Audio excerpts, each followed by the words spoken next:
간바의 모험에 관한 27가지 TMI. 이만하는 특이하게도 쥐가 주인공이며 정의감 넘치는 주인공 간바가 자신의 동료들과 함께 쥐들의 섬을 빼앗고 사륙을 즐기는 흰족제비 노로이를 물리치러 가는 내용을 담고 있는 만화입니다. 간바와 함께 여행을 떠나는 동료들로는 덩치가 크고 힘이 센 선원지 요이쇼, 머리가 뛰어나며 어릴 때부터 요이쇼의 친구였던 박사, 술을 좋아하고 의술에 능통한 시인, 간바의 단짝 친구 보보, 주사위로 앞날의 정계를 맞추는 이카사마, 섬에서 빠져나와 간바에게 구원을 요청한 주타 등이 함께하죠. 일본에서는 1975년에 방영했고 도쿄무비가 제작한 애니메이션으로 원래는 도쿄무비가 아닌 토에이에서 제작될 예정인 애니메이션이었다고 합니다. 실제로 간바의 모험 원작 소설가인 사이토 하츠오, 토에이, 시나리오 라이터로 내정되어 있던 츠지 마사키 등이 한자리에 모여 미팅을 잘 끝냈으나 소설 출판사에서 사이토의 허락 없이 영상화 권한을 도쿄무비에 매각했기 때문에 토에이는 애니메이션화를 급히 중단하게 되었고 애니메이션 제작은 도쿄무비에 의해 이루어졌다고 하네요. 당시 도쿄무비의 프로듀서였던 쿠스베 산키치로의 말에 의하면 그의 조카였던 쿠스베 타쿠미가 간바의 모험 원작 소설을 재미있게 읽고 나선 애니화를 시켜달라고 부탁했기 때문에 제작했다고 하고요.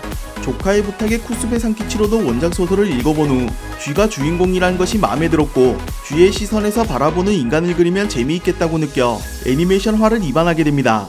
하지만 원작 소설에서는 간바와 동료들의 숫자가 15마리나 되었기 때문에 숫자가 너무 많다고 판단한 쿠스베 산키치로는 애니메이션에서는 동료의 숫자를 절반으로 줄여 7마리로 축소시켰습니다. 디렉터를 맡은 데자키 오사무가 말하길 가장 그리고 싶었던 것은 모험을 하면서 적과 싸운다였으며 간바의 모험을 상징하는 4가지 테마로 각각 동료, 바다, 자연, 여행을 꼽기도 했고요. 국내에서는 지금은 사라진 방송국인 TBC에서 1977년에 방영해줬고요. 1994년에는 추석 특선으로 MBC에서 방영해줬으며 이후 2000년대에는 투니버스와 재능TV를 통해 방영하게 됐죠. 국내에서 방영된 간바의 모험은 노로이와의 싸움을 압축하여 1984년에 개봉한 모험자들, 간바와 7마리의 동료 라는 제목을 가진 극장판이 방영된 것이며 원래는 26화의 분량을 가진 TV 애니메이션입니다.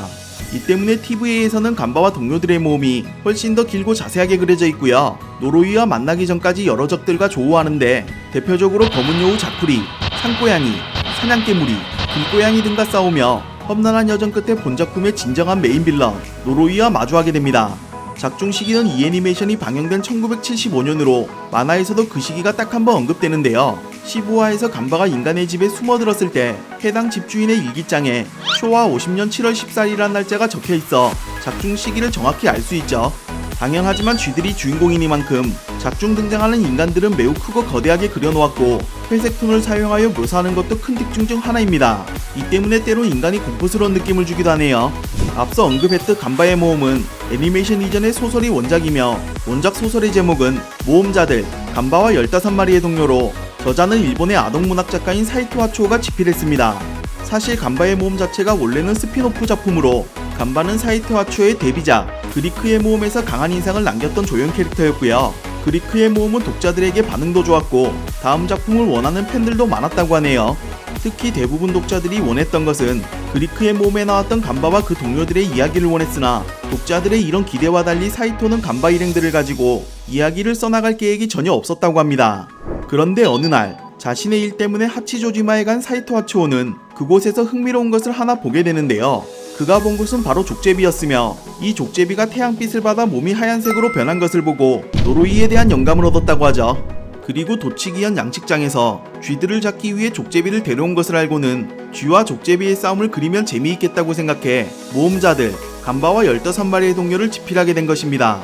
여담이지만 작가의 첫 작품인 그리크의 모험도 애니메이션으로 만들어졌지만 해당 애니메이션은 도쿄무비가 제작하지 않고 다른 회사가 제작했기 때문에 캐릭터 저작권으로 인해 간바나 그리크의 생김새가 우리가 알고 있는 모습과 다르기도 합니다.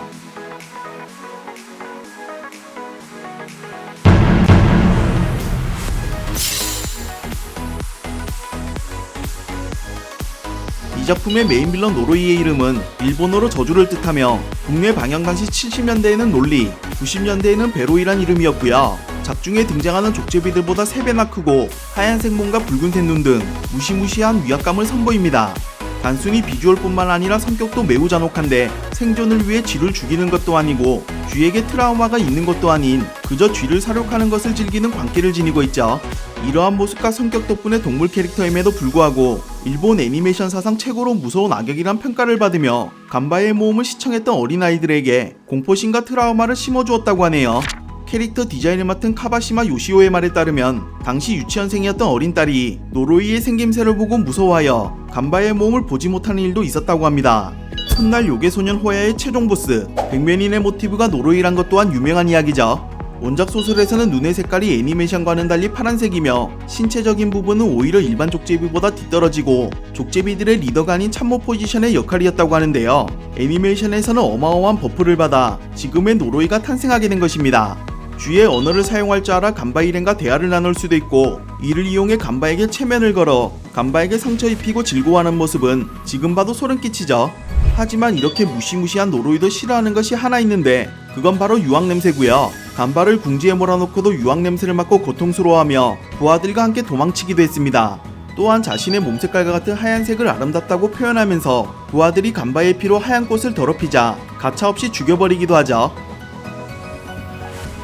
노로이의 성우를 맡은 오오츠카 치카오는 노로이의 생김새에 격렬한 인상을 받았고 거기에 뒤처지지 않는 발성법, 말투, 개성을 궁리했다고 하며 기르고 있던 고양이에게 장난을 쳐 거기서 여러가지를 배워 노로이에게 도입했다고 하고요. 노로이는 자신에게도 굉장히 특별했기에 상당히 진지하게 연기에 임했으며 실제로 그가 연기한 노로이의 첫 등장신을 본 디렉터는 상당히 무섭다고 평했습니다. 사이토 하츠오는 원작 소설의 노로이의 이미지에 관해 1960년의 청년 시절 자신이 직접 겪었던 안보투쟁의 이미지를 투영하고 있고 사춘기 소년이 동경할 법한 매력적인 연상의 여성 같은 요소도 담겨있다고 말했는데요. 실제로 간바의 성우를 맡은 드래곤볼의 손오공의 성우로 잘 알려진 노자오 마사코는 노로이에 대해 언급하길 무섭고 얄밉다, 그런데 예쁘다 라는 소감을 밝히기도 했습니다. 이러한 점 때문인지 2015년 간바의 모험은 40년 만에 간바와 동료들이라는 제목으로 3D 애니메이션으로 리메이크 되었는데 이때 등장하는 노로이는 소설과 마찬가지로 푸른색 눈으로 그려졌고 중성적인 말투를 사용하는 것도 아마 원작자가 말한 연상의 여자의 느낌을 살린 것이 아닐까 싶네요. 물론 이 영화판의 노로이는 많은 팬들로부터 애니메이션보다 포스가 뒤떨어진다는 평이 지배적입니다. 초기 기획에서 요이쇼와 박사는 간바와 대립하는 정역할로 설정되었으며 시오지, 시인, 보보는 노로이와의 싸움에서 죽임을 당할 예정이었다고 하네요. 주타의 누나인 시오지가 장로의 죽음 때 부르는 하야세 강의 노래는 작가인 사이토 하츠오가 하치조지마에서 전승되는 노래에서 영감을 얻었다고 하고요. 또한 원작에서 노로이성까지 가는 길은 단하루였고 애니메이션에서는 모험자들이라는 이미지가 필요했기 때문에 노로이섬에 도착하기 전 중간 내용을 여러 여행으로 기획했다고 합니다. 원작에서 간바는 우등생 같은 이미지였으나 애니메이션에서는 감정의 기복을 격렬하게 그려내 조금 더 개성적인 캐릭터로 그렸다고 데자키 오사무가 직접 밝히기도 했습니다. 자, 간바의 몸에 관한 TMI는 여기까지고요. 그럼 저는 다음 시간에 찾아뵙겠습니다. 안녕!